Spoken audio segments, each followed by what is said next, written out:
Amy, I'd like to welcome you to the RevAmp podcast. It's our privilege to have you on board here today to share some of your expertise and professional experience over time. And for those of us who don't already know you, I think it'd be beneficial just to understand your role, the company that you work for, and a little bit more about your company.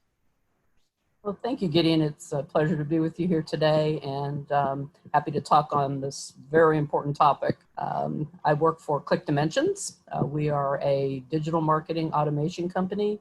Our product is native to the Microsoft Dynamics ecosystem, and I have been there for a little over 3 years. My role is in the area of program management, which in this case focuses squarely on the selection and deployment and implementation of business applications across the company. But in this particular discussion with Gideon, we're going to be talking about our sales enablement tools. Fantastic. So I know that there was a recent specific challenge that came your way with regards to sales enablement tools. So obviously it's not unique just to you, but you faced and we faced the challenge of COVID-19 and the pandemic that came with that over the past 3 to 4 month period.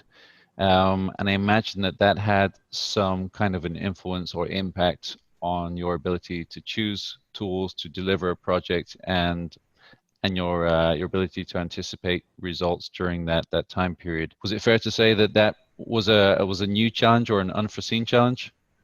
Oh, it certainly was, as I'm sure everybody listening to this also faced this. So after our CEO and CFO secured the business and making sure that we could continue on, then we started looking for the opportunities that we might have as a result of COVID. And our expectation was that business would slow down during this period, and it might offer us some time that we wouldn't have had otherwise to implement new tools, new processes for improving how our sellers go about selling. That proved to be somewhat true because our business didn't slow down to the degree that we thought it would, which we're very thankful for. But it did provide us the opportunity to do some tool selection and quickly put in some new things that we felt would instrument the sales process so that we could see where we're at and also how we could improve. One of the nice things that I kind of gleaned from you during the prep for this was the fact that you saw COVID-19 and the challenges therefore as an opportunity for growth rather than an insurmountable barrier. You really took a really positive light on the fact that it was time to take fresh stock of existing things and maybe do things differently and even do things better where possible. So commend you for that. So when you started with the process of looking at new tools and new softwares, what was your strategy there? Well, the big thing was that technology has really come a long way in the area of AI. And so we wanted to get an AI tool in that would not just tell our salespeople what to do next, but how to do next better. Okay. We kind of used an analogy where you could be on the 9th hole playing golf and you could have a tool that would tell you what you need to do to take this shot. But what we really wanted was for our salespeople they need to know how to do that, but they also need to learn how to play golf better. And so we were looking for a tool that would allow them to analyze how they were doing personally, self-coaching, and how they're doing against their fellow colleagues. A little bit of friendly competition never hurts. And have some very key measurements that they were looking at. Another example we used was several of us are Peloton aficionados, and at the end of each time you do a bike ride, there are metrics. How much was your output? And then you can compare it against your previous rides. So looking for those kinds of things that would allow for salespeople to improve their performance. Fantastic. So using AI, and I'm guessing the AI enabled you to know which leads to target and how to focus on the pipeline that gave you the best chance of success and perhaps the best chance in the latter stages of cross-sell and expansions. How exactly did you use the AI for your benefit? Did you tell me a little bit more about that. Sure. The thought was there are certain behaviors that lead to more success. For instance, calling a customer instead of emailing them, reaching out to them at this specific phase of the game, or knowing this specific piece of information about them, really understanding a customer's pain that you're trying to solve with the solution that you're pitching. And so making sure that those pieces of information are captured, and if they're not, there's a reminder that says go do that. And also a tool that will integrate with your CRM, and so that as you're sending emails and making phone calls, so both your CRM and your conferencing phone call system, that automatically logs the information into your systems, as opposed to asking a salesperson to record that information themselves, because they're not going to do it. So it allows you to see, yeah, making this phone call at this point was really good. And it also allows everybody else who interacts with that customer to know this phone call was made and this was what was covered, with little effort from the salesperson. Okay, great. So that covers a little bit of the AI, and I presume that also had an impact on forecasting or forecast accuracy. Did you see that? Did you see that roll forward?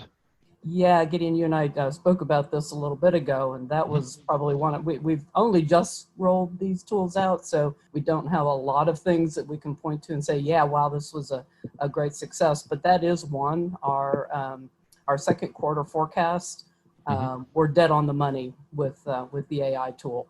So that was a really pretty noticeable improvement. Fantastic, fantastic. So what else besides AI for that purpose? And I think the tool that you mentioned was salesdirector.ai that served you. Yep, that is our AI tool. Yep. Of Fantastic. course, the other one is our new CPQ from DealHub. That has really proven to be a great success. The users really like it. I like it as the administrator of it, because as they come back and say that they need something added, I can quickly do it myself. A small business like ClickDimensions, we've got about 180 employees, and we move quick. The promotions will come in one day that they want to change, or that we're changing a price, or that we are combining these things or creating a bundle. And the tool that you're using for your CPQ has to be something that you've got hands-on and that you can do yourself without having to involve the vendor. And so that's been tremendous. And we also are really, really enjoying the deal rooms. The customers like them as well. We look forward to doing even more with this. But right now it gives us the opportunity to do cross-selling from within the deal room. We include other product lines in our deal room with some marketing material. And we expect to even more fine-tune the deal rooms with our sales cycle in terms of content. So that I think is a big win also. Fantastic. And any others beyond DealHub and Sales Director? Yeah, we've implemented a couple of other smaller pieces. We've got True Voice going in for capturing surveys from customers, either win or loss, because sometimes you learn more from a loss than you do from a win. And statistically, statistically, we all tend to lose more than we win, and it's unavoidable. So it is a great opportunity. Yeah, so the ability to, through True Voice, they've got a really good system of, that improves the odds that you're going to get a response from the customer, which is key, because you can send out a lot of surveys, and lots of times you don't get any response. So that is good. And we've also taken a big focus on knowing your competition. Sometimes we haven't had as good of understanding of that, or at least a documenting of who the competition is in a deal. And we kind of scratch our heads a little bit and say, how can you possibly hope to win a deal if you don't know who you're competing against? Right. So you're using somebody for that specifically, tool-wise? Yeah, we're using Crayon to populate competitive information, and also as a means of having plays. So if you're in a deal and you're up against competitor X, here is the play that you should use because we know that competitor X has a weakness here and we have a strength that counteracts it. Impressive, impressive. And I think you mentioned that you're also doing something around payroll and the ability to kind of tune that with your sales force as well, in terms of the commissions and the reward structure. Yeah, it was very difficult before we put in the tool exactly for our salespeople to see where they were falling in terms of quota retirement and where they were going to be compensation. We had different tiers. If you reach a certain point, you get the next level of benefit. And it was really difficult for the salespeople to get a good feel for what their compensation was going to be. With exactly, they can see every day exactly, no pun intended, where they fall in terms of their quota and what their compensation is going to be.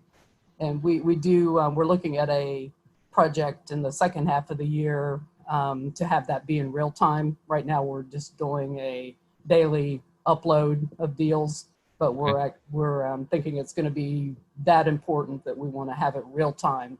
The salespeople. Nothing motivates more than being able to look and see exactly how you're doing and what you need to do to get to the next step. Exactly. Pun intended. Pun intended. Very good. So now as you look back on that process of selecting at least 4 or 5 different new technologies in such a short period, I imagine there's a certain framework that happens in your mind when you're looking and working your way through all of the options available to you. Do you have any kind of expert advice on how to select the right solution, what pitfalls to avoid, what good questions to ask? Anything about your personal process, Amy, that makes this work so well for you? Because it doesn't sound like you selected any bad apples there. You're really pleased with everything that you've got, which means kind of that's your first win. To have a 5 out of 5 win ratio is a good starting point. There must be something that you're doing right that has made that the case. Well, there's a lot that has happened in technology that I think really plays into this. The whole software as a service aspect of this makes it so much easier. There was a time where you couldn't even possibly conceive of deploying 4 or 5 new applications like this in a 3 or 4 month time frame. But now with software as a service and everything in the cloud, this is so much easier. And it's also easy if you make a mistake to extract yourself from it. Right. Because we're in the Microsoft ecosystem, that obviously is a key consideration for us of what will integrate well with Microsoft, who already has that capability in place, because we certainly don't want to have to develop things if we don't have to. So that's a key consideration. I guess because you don't have to worry about all of it playing with each other, you only have to worry about it playing with your CRM. That really helps. In terms of questions that we asked, some of them we did huge amounts of evaluation and looking at other competitors and all of that. Some of the stuff we just said, here is best in class, let's go with it. I don't know that I've really answered the question that you asked there.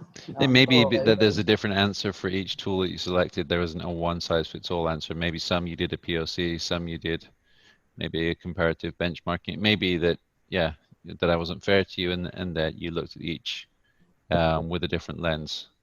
And like I said, we are in this day and age, it's much easier to back out if you decide that you haven't made a mistake. So kind of the adage of, hey, let's try it and then see how we did. Which kind of loops back to your earlier mindset, which is about taking the opportunity of the difficult situation. It seems like that's a common thread in your leadership structure as a company of, try, learn, evolve, seek out the opportunities. Everything is kind of glass half full with you guys, which I think is a huge credit to you all.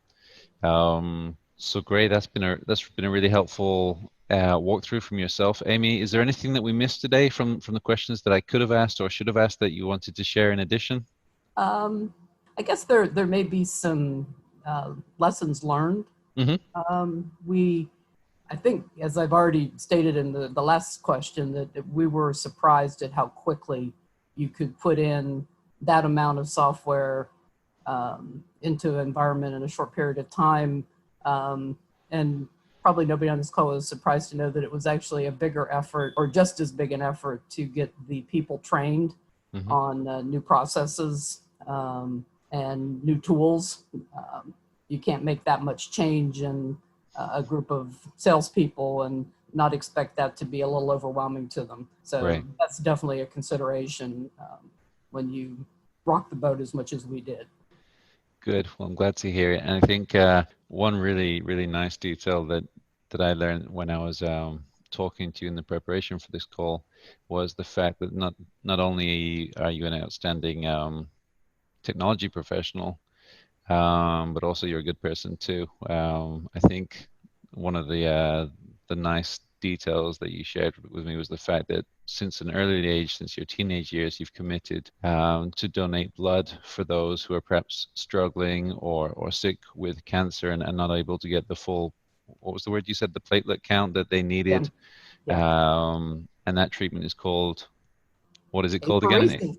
Apheresis, which I will figure out how to spell after this podcast. But definitely good to see great professionals with good hearts working in this industry and giving value. So we really appreciate your willingness to come and share from your experiences with us here today.